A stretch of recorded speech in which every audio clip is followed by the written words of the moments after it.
Hello guys, ngayong araw po na to, ituturo ko po sa inyo kung paano maging pakipakinabang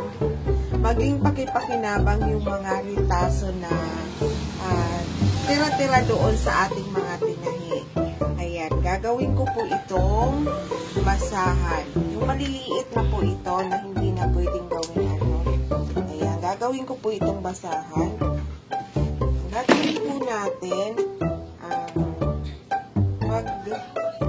magsama-samahin lang po itong mga ito. Para hindi siya kung halimbawa man itapon natin, at least mapakinabangan pa natin kahit paano. Kasi kaysa naman bumili tayo ng mga basahan na pa sa palengke, meron naman tayo magagawa. Ganito lang po yan. Pinagpapatong-patong natin yan.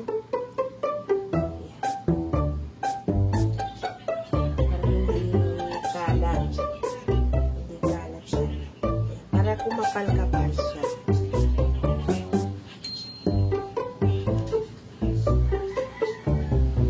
Ganyan lang guys ang gagawin natin. Dahil makapal-kapal na siya, lalagyan natin siya ng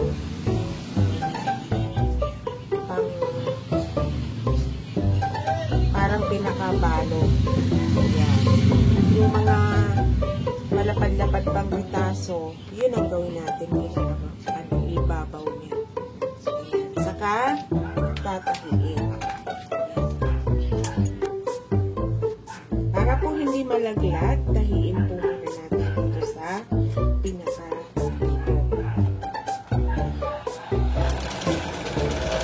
Medyo makapal na po siya, pero dahil ang karayon po ay pang ano na lang po ito pang makapal, pang pantalo na po itong karayon po. Size 18 yung ginamit ko po karayon para medyo makapal. Ayan. Para hindi po siya malaglag yung mga ilinagay natin mga rita-rita sa ilalim. Kaya ginahit ko muna yung paligid. Ganito po yung gawin natin pagka yung tayo ay mga nananahi, may mga ritaso, instead na ating itapon, gawin po natin kapag kahit pa paano mo, gagamit pa natin siya.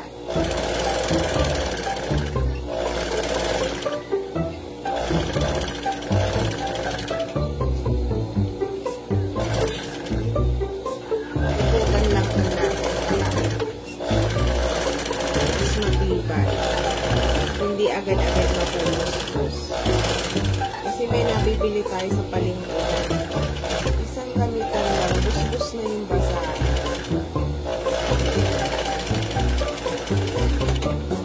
Diba? Mayroon na agad tayo pot holder. Ayan, pot holder. Pwede po pot holder, pwede naman po natin gawing basahan talaga. Pero pwede rin po natin pagawing pot holder. Pot holder kasi makapal-kapal naman siya. Kaya para po mas maganda-ganda yung tingnan.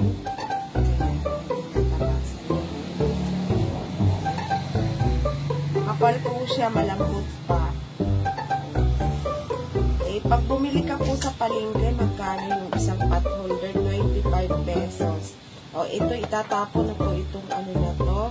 Itatapon na yung tela na ito. Ayan, nagawa ko pang ganito. Ayan, marami pa po siya. Bali po tira ito doon sa aking ginawang mga may mga ginawa po akong expandex set cover. Kaya po mayroon po akong telang ganito. Ayan. Lagay ulit po natin. Hindi po ba? Hindi na wala nga 5 minutes. Nagkaroon tayo ng pot holder. Imagine nyo yan kung pwede pa natin itong ibenta. Halimbawa, gusto natin na may pagkakitaan. Pwede tayo manghingi or bumili ng per kilo na ganito sa mga pabrika. Maraming nabibili mga ganito. Pero namang may mga tahi na hindi sila madadamot, pinamimigay talaga nila sa mga gumagawa ng basahan. Ganito lang po, parang pinakapalaman lang po natin ito. Diba?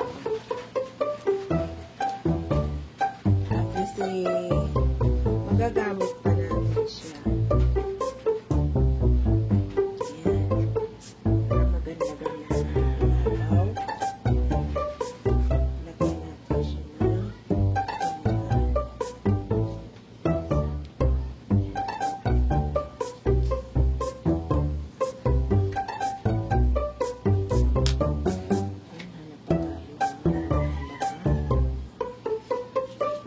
Kasi hindi na rin naman ito magagawang gamit. Mamaya po, ituturo ko naman po sa inyo. Yung malaki-laki, ito po, ginawa ko po ito, ay pinili ko po ito, mas mga, ay, yung ano pa ito. Ito po, mas malaki-laki, inano ko rin po, itinabi ko, para magawa natin short. Short na pambahay. Presko po yan. Ayan. Katulad din po kanina, ganun pa rin po ang gagawin natin. Tatahiin po ulit yung alilot para at least hindi siya magkalat. Same process lang po.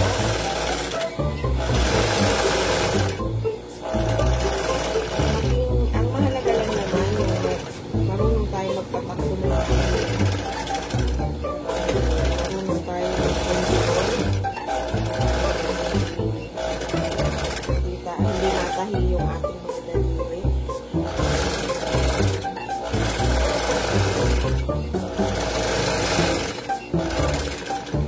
Alam niyo po ba na pag pumasok kayo sa pabrika, ang ipapagawa po sa inyo, ipapagawa po sa inyo pinaka-exam ay yung magawa ng basahan. Pero yung sa kanila bilog na basahan. Kailangan magkaroon ka naman. Kailangan sundan mo yung pinakaguhit nila na parang formang kapol. Pero dahil hindi naman tayo, wala naman tayo sa pabrika, hindi mo tayo mag-a-apply.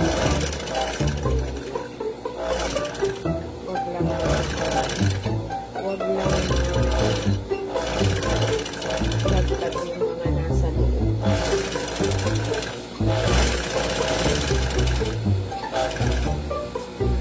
Yan. Tapos na naman. Ang bilis lang po. Napakabilis lang. Yan. Pwedeng basahan. Pwedeng pot holder. Makulay pa. Ayan. Natahi pati yung ilalim.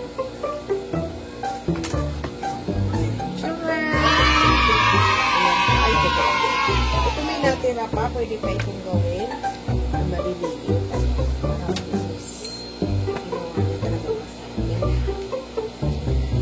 Kagawa agad tayo ng 2 basahan, wala pa 10 minuto. Ayan. Ayan, salamat. Sa susunod po, abangan nyo po ang paggawa ko ng tirang mga tela. Gagawin ko pong short.